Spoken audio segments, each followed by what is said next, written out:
এদিকে জরাসন্ধ কৃষ্ণকে, জামাইকে মেরেছে না কংসকে, কৃষ্ণকে শাস্তি দেওয়ার জন্য 17 বার মথুরাপুরী আক্রমণ করলেন।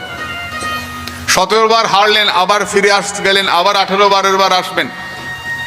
এমন সময় একজন মস্ত বড় শক্তিশালী রাজা কালযবন 3 কোটি সৈন্য নিয়ে মথুরাপুরী অবরোধ করলেন। কৃষ্ণ তাকে নিয়ে গেলেন পর্বতের মধ্যে ছলে বলে।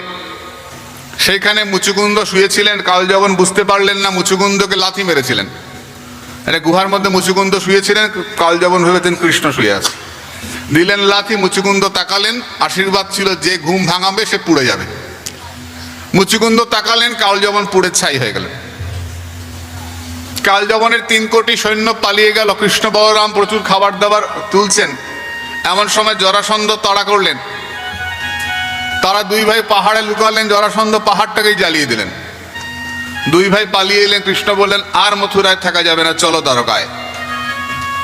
দ্বারকাপুরী নির্মাণ করা হলো, বিরাট বড় দ্বারকাপুরী। দ্বার কাহা, দ্বারকা, এত দরজা খুঁজে পাওয়া যায় না। সেইখানে কৃষ্ণ বলরাম আছেন। জরাসন্ধ ভাবলেন মারা গেছে, আসলে মরেন নাই। দ্বারকায় বাস করতে লাগলেন। এক ব্রাহ্মণ গিয়ে উপস্থিত। চিঠি, কিসের চিঠি? বিদর্ভ দেশের রাজা ভীষ্মক, তার মেয়ে রুক্মিণী, তার 5 ছেলে রুক্কি, রুক্কিরথ, রুক্কবাহু, রুক্ককেশ, রুক্কমালী।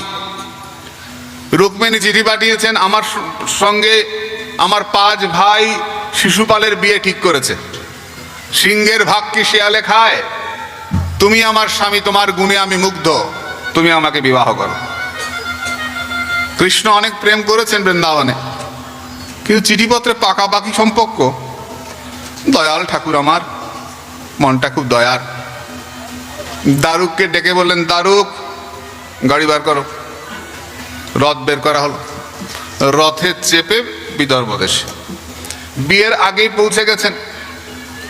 ব্রাহ্মণ গিয়ে খবর দিলেন রুক্মিণীকে, নিয়ে এসছি। হ্যাঁ ঠিক আছে। কৃষ্ণ গেছেন, সবাই ছি ছি ছ্যাঁ, বিয়ে দেব না, চলে এসছে। ভীষ্মক মনে মনে ভাবছেন, এসছে যখন নিশ্চয়ই এটা ভালো হবে কিছু। বলে হ্যাঁ, ভালো তো করেই যাব। বিয়ের দিন খুব করে সানাই বাজছে। এই সানাইটা বাজে দেখি একটুখানি। খুব করে সানাই বাজছে। বাহ, অনেকদিন আগের কথা মনে করছে আমার। খুব করে সানাই বাজছে। উলু দেবে কেন? বাহ,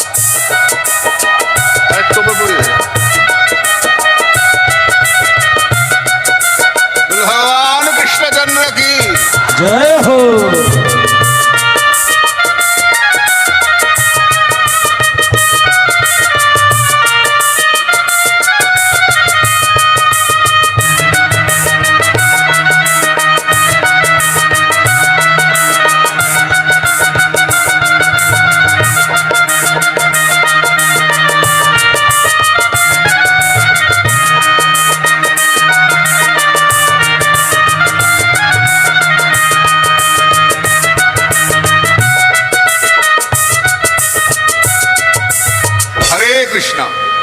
তো মনে কর সানাই বাজছে, খুব আনন্দ করে সবাই সাজুগুজু করে ঘুরছে।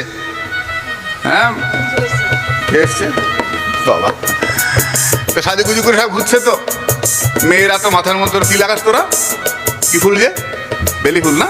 হ্যাঁ বেলি, বেশ ঠিক আছে, একটু পরে বলছি, ধরে দোয়া করবো।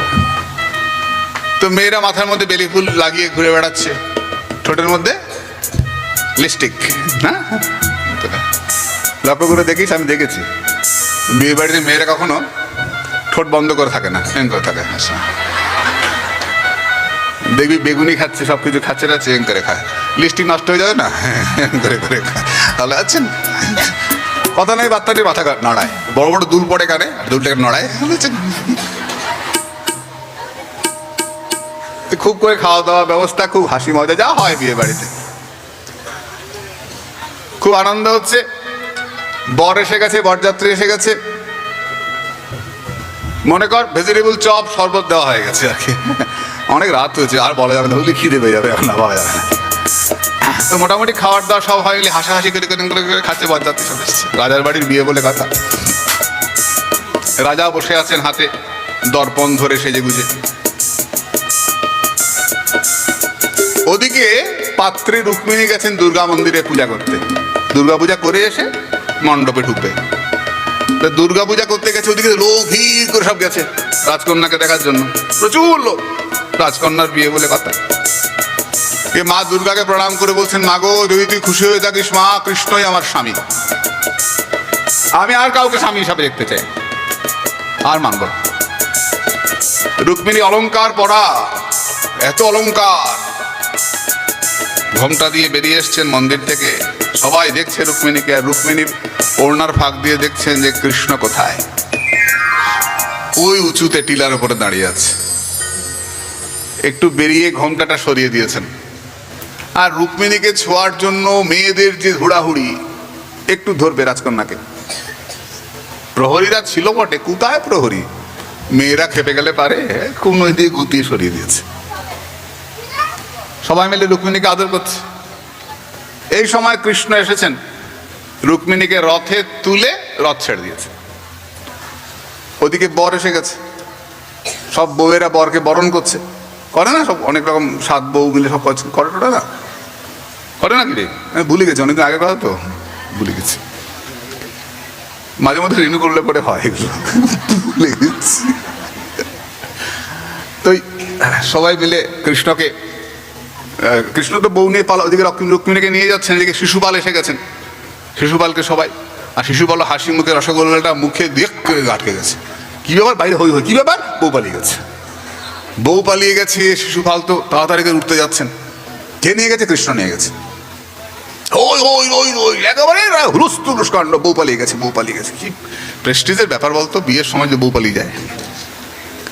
শিশুপাল উঠতে যাচ্ছেন, দেখি আনা যায় কিনা। উঠতে যাচ্ছেন, উঠতে পারছেন না। কেন? বলে বরযাত্রী গেছেন ভীম। ভীম পাশেই বসেছিলেন। ভীম শিশুপালের থাইটা চেপে ধরতে উরুটা, বলি ছাড়, চপ। জানিস কে নিয়ে গেছে? আমাদের বন্ধু কৃষ্ণ নিয়ে গেছে। তুই বর হয়ে এসেছিস, বরের মতো থাক, বরের মতো হতে যাস না। যদি যাস, এমন পাঞ্চ করে দেবো না একটা, গুদুম করে ঘুষি দিয়ে একদম পাল্টে দেবো মুখখানা। কৃষ্ণ এক ঘুষিতে বদন বিগড়ে দেবো। শিশুপাল আর কি করেন, ভীমের দিকে তাকাচ্ছে না। ভগবান রক্ষা করো, ভগবান কি রক্ষা করবে? ভগবানই তো বউ নিয়ে চলে গেছে। ভগবান ওই অ্যাপ্লিকেশন জমাই পড়ছে না, ভগবান নিয়ে চলে গেছে বউ। শিশুপাল কানতে কানতে নাক টাকা লাল হয়ে গেছে। আর খাবে কি? দুধ চাই, বিয়েই করবো না। খুব অপমানিত হয়ে শিশুপাল ফিরে গেল। ওদিকে রুক্মিণীর সঙ্গে কৃষ্ণের লড়াই লেগে গেছে। বড় ভাই রুক্মিণী, আয় কৃষ্ণ আমার বোনকে নিয়ে পালিয়ে যাচ্ছিস, দুন্দুমান মারপিট। কৃষ্ণ বড় ভাইকে ধরে মেরেই ফেলছিলেন। রুক্মিণী না করাতে অর্ধেক চুলদারি কামিয়ে রথের সঙ্গে বেঁধে রেখেছেন। এমন সময় বলরাম এসে উপস্থিত। কিরে ভাই, না বলে চলে এলি, হঠাৎ করে চলে এলি দ্বারকা থেকে? বলে খুব দরকার ছিল। তো সে তো বুঝতেই পারছি, রথে তো বৌমাকে দেখতেই পাচ্ছি, রথের চাকার তলায় ওটাকে? বলে আমার সম্বন্ধী। ছি ছি ছি ছি, সম্বন্ধীকে অর্ধেক কামাতে হয়? পুরো কামিয়ে দাও। এ কি অর্ধেক কামিয়ে রেখেছ? তাহলে সব জামাই সম্বন্ধীকে কামায় ভাবার কোনো কারণ নেই। সম্বন্ধী গুরু বলে কথা। আমি মালিও তা, মালিলা তা নয়, রেখে টেকে গেলে মাঝে মধ্যে দেই, কিন্তু মালি যাও পুরোপুরি মাথা কামিয়ে দাও। দাদার কথায় পুরো মাথা কামিয়ে দিয়েছে সুদর্শন চক্র দিয়ে। কামিয়ে দেওয়ার পরে সম্বন্ধী লজ্জায় শ্বশুর বাড়ি ঢুকলেনই না। কুন্ডিনপুরে না ঢুকে ভোজকটনগরে আরেকটা বাড়ি কিনে ওখানে থাকলেন। পরে শোধ তুলেছিলেন। কৃষ্ণ রুক্মিণীকে নিয়ে দ্বারকায় এলেন, ধুমধাম করে বিয়ে হলো, খুব আনন্দ হলো। ছেলে হলো প্রদ্যুম্ন, ছেলে হলো প্রদ্যুম্ন। দেখো কৃষ্ণের কি দুঃখ, ছেলেটাকে সম্বরাসন নিয়ে সমুদ্রে ফেলে দিল। ভগবানের শান্তি নাই ছিল না জীবনে। সেই ছেলেটাকে মাছে খেলো, মাছটা ধরা পড়লো, সম্বরাসুরের ঘরে আসলো, পেট কেটে প্রদ্যুম্নকে পাওয়া গেল। প্রদ্যুম্নকে, ওই যিনি রান্না করছিলেন তিনি ছিলেন রতি, তার স্ত্রী। প্রদ্যুম্ন তো মদন, তো মদনের স্ত্রী রতি। পরবর্তীকালে প্রদ্যুম্নকে দিয়ে সম্বরাসুরকে মেরে তারপর দুজন ঘরে এসেছিলেন। জন্মের পর থেকে কৃষ্ণ ছেলেকে পান নাই। এরপর কৃষ্ণ পরপর 8টা বিয়ে করেছিলেন। অত বিয়ে খেলে আমাদের বদহজম হয়ে যাবে, এখন দরকার নেই, বুঝিস তো? মোটামুটি শুনে রাখ, রাতও অনেক হয়েছে, বেশি রাত্রে বেশি খেতে নেই। 8টা পরপর বিয়ে করলেন। সত্যভামা, জাম্ববতী, কালিন্দী, নাগনদিতি, এরকম করে পরপর 8টা বিয়ে করেছেন। তখনকার দিনে বহু বিবাহ নিন্দনীয় ছিল না, প্রশংসনীয় ছিল। এরপরে কৃষ্ণ গেলেন গৌহাটিতে। গৌহাটির রাজা ছিলেন নরকাসুর। নরকাসুর তিনি 16,100 মেয়েকে আটকে রেখেছিলেন। মা অদিতির কানের কবচ কুণ্ডল নিয়ে গেছিলেন। কৃষ্ণকে নরকাসুরের সঙ্গে যুদ্ধ করে নরকাসুরকে মেরে তার ছেলে ভগদত্তকে সিংহাসনে বসান, রাজ্য অধিকার করেন নাই। 16,000 মেয়েকে মুক্তি দেন। 16,000 মেয়ে বলে, আমরা কোথায় যাব, রাক্ষস আমাদের নিয়ে এসছে, অসুর, তুমি রক্ষা করো। কৃষ্ণ বললেন, তোমাদেরকে আমি পত্নীর মর্যাদা দিলাম। মহিষী করে রাখলেন দ্বারকায়। ভগবান কৃষ্ণের বৈপ্লবিক সিদ্ধান্ত। বিয়ে করেছিলেন 8টা, আর 16,100 মেয়েকে রক্ষা করেছিলেন মহিষীর মর্যাদা দিয়ে, রক্ষিতা করে রাখেন নাই। আদর্শ চরিত্র ভগবান কৃষ্ণ, যেদিক থেকে বিচার করবে আদর্শ। কৃষ্ণের ছেলে রুক্মির সঙ্গে, হরে কৃষ্ণ, ভুল বললাম, কৃষ্ণের ছেলে প্রদ্যুম্নের সঙ্গে বিয়ে হয়ে গেল রুক্মির মেয়ে রুক্মবতীর। মামাতো বিস্তৃত ভাই বোনে বিয়ে হয় না, কিন্তু রুক্মী কৃষ্ণকে অপমান করার জন্য এটা করলেন, মেয়ে রুক্মবতীর সঙ্গে ভাগনার বিয়ে দিয়ে দিলেন। সেই বিয়েতে কৃষ্ণ যান নাই, বলরাম গিয়েছিলেন। বলরামকে এরা চূড়ান্ত অপমান করেন। বলরাম মুখে হাত ঢুকিয়ে রুক্মীর দাঁতগুলো বার করে নিয়েছিলেন। একদম হাসবি না আমাকে দেখে, তবুও হাসছিল। টেনে দাঁত বের করে বলেন, নে ফোকলা দাঁতে হাস। ভাগনার সঙ্গে বিয়ে হয় না, অপমান করার জন্য দিলেন। প্রদ্যুম্নের ছেলে অনিরুদ্ধের সঙ্গে বিয়ে হলো বানরাজার মেয়ে উষা। কৃষ্ণ গিয়েছিলেন আনতে। অনিরুদ্ধ খুব সুন্দর ছিলেন দেখতে, বান্ধবী চিত্রলেখা, উষার বান্ধবী। অনিরুদ্ধকে যোগ বলে দ্বারকা থেকে আসামে নিয়ে যান, কত দূর রাস্তা। তখনকার দিনে কত শক্তি ছিল আমাদের মেয়েদের মধ্যে, না মায়েদের মধ্যে। উষা অনিরুদ্ধে বিয়ে হলো। বানরাজা পাহাড়ে আটকে রাখলেন, আগুন জ্বালিয়ে। অগ্নিগড় পাহাড় এখনো আছে আসামে, তেজপুরে। শোনিতপুর রক্ত জেলা, তেজ মানে রক্ত, তেজপুর শহর। কৃষ্ণ এলেন বানরাজার পক্ষ হয়ে, মহাদেব যুদ্ধ করলেন। বানকে মেরেই ফেলতেন কৃষ্ণ। বানের মা কটোরা নগ্ন অবস্থায় কৃষ্ণের সামনে দাঁড়ালেন। নগ্না নারী মূর্তি দেখতে নাই। কৃষ্ণ মুখ ঘুরিয়েছিলেন, এই সুযোগে বান পালিয়ে গেছিলেন। অনেক সুন্দর সুন্দর জায়গা, জানিস ওখানে একটা পাহাড় আছে, ভগবানের পায়ের ছাপ। কেউ বলেন কৃষ্ণের পায়ের ছাপ, কেউ বলেন মহাদেব সতীকে যখন নৃত্য করেছিলেন পায়ের ছাপ। আমি গেছি পাহাড়ের উপরে, অন্ধকার, মোবাইলে আলো দিয়ে দেখেছি, অপূর্ব। এত সুন্দর ব্রহ্মপুত্রের পারে, সাধনার উৎকৃষ্ট জায়গা। রক্ষণাবেক্ষণ নাই, একদিনে তো ধ্বংসই হয়ে যাবে। আমি 2বার গেছি দেখতে পাহাড়ের উপরে পায়ের ছাপ। কেউ বলেন কৃষ্ণের, কেউ বলেন মহাদেবের। বেশ বড় পায়ের ছাপ। কৃষ্ণ ওখানে দাঁড়িয়েছিলেন। উষা অনিরুদ্ধকে ফেরত আনেন কৃষ্ণ। একদিন বাগানের মধ্যে একটা গিরগিটি কুয়োর মধ্যে পড়ে আছে, ছেলেরা তুলতে পারছে না। কৃষ্ণ এসে বাহাতে তুললেন। সুন্দর একজন পুরুষ, কি নাম তোমার? আমার নাম মৃগরাজা। তুমি এইরকম গিরগিটি হলে কেন? বলে, আমি না বুঝে এক ব্রাহ্মণের গরু নিয়ে আরেক ব্রাহ্মণকে দান করেছিলাম, কর্মচারীরা করেছিল, আমি জানতাম না। যার গরু সেই ব্রাহ্মণ অভিসম্পাত করলেন, তুমি আমার জিনিস নিয়েছ, আমাকে গিরগিটি হতে হলো।